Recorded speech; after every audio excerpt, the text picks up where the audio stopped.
I'm Ezelle from the upcoming. Lovely to meet you. Congratulations on this fantastic docuseries. I absolutely loved it. It's amazing, obviously.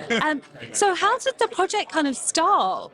How did you come up with this idea, and what drew you to make it? I started thinking about this about 10 years ago in a slightly strange way, actually, because I was with Sir David on a mountainside in Africa, and we were doing a series about Africa, and he was doing the introduction to it. And the first thing he says, or one of the things he says in it, is that nowhere does wildlife put on a greater show.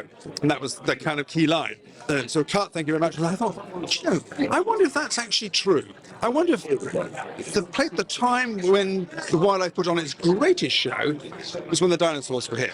So I started thinking, I wonder if you could do what we're doing here today with the 65 million years ago, 66 million years ago. Could I get Sir David, all my colleagues, the cameras, me into a time machine, fly back 65 million years, 66 million years ago, and make a wildlife documentary in the same way as we would.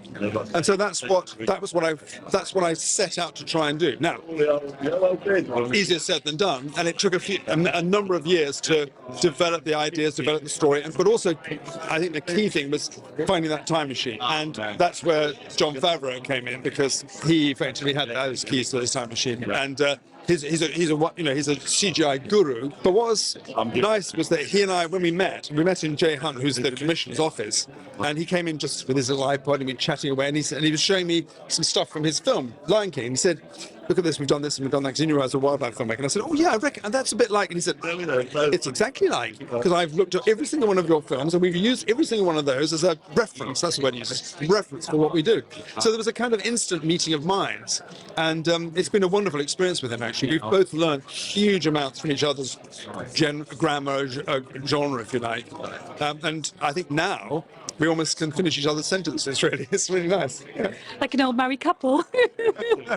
So what do you think makes this series so original? What is so distinct about it and sets it apart from things like Walking with Dinosaurs and things? Well, I mean, I think sometimes I think elements of it are revelation, some of them are revolution, some of them are evolution. Walking with Dinosaurs is an incredible series, of course. But what we've been able to do is, of course, we're 20 years on, the science has changed so much, and I think one of the things that finally made the stars align was the realization that the academic community, the scientific community, were looking at all their finds in a different way. They partly inspired by the way we work as wildlife filmmakers. They started to think, actually, we don't just want to look at the bones and we want to think about how do these animals live, what's their behavior, and they started to deduce all these things. And of course, as a filmmaker, that's what you want. You want action, you want behavior, you want relationships. So that was a key thing that makes this series different. We've got that real understanding of behavior. Now, superimposed on that is we are wildlife filmmakers. I've spent 35 years of my life looking at animals, so I know what animals do, and I think about making it as a wildlife filmmaker, which nobody I think has done before.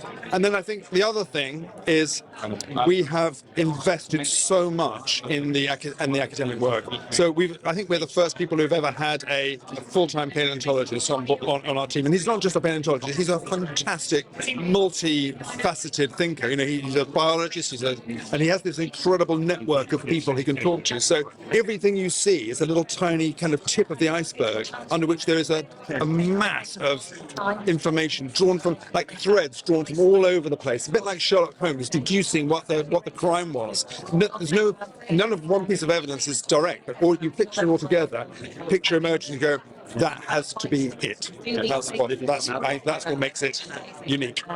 It's in the planet Earth form. It's done by habitat. So it's the challenges that Mother Nature places on animals in these different habitats.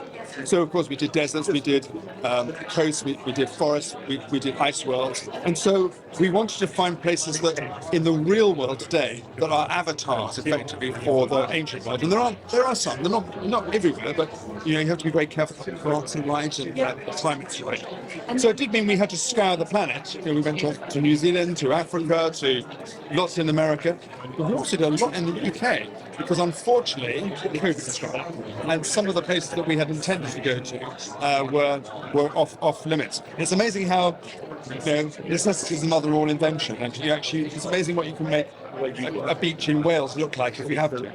But Iceland, New Zealand, it's still a global series, and all those challenges you have of getting crews into remote places applies, even when there are no animals actually there.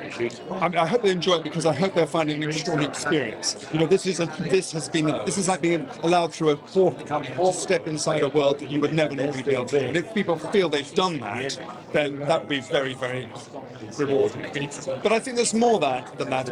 I think it shows a lot about the wonders of the planet. As a wildlife filmmaker, that's what we do. You talk about every world, how animals live and behave.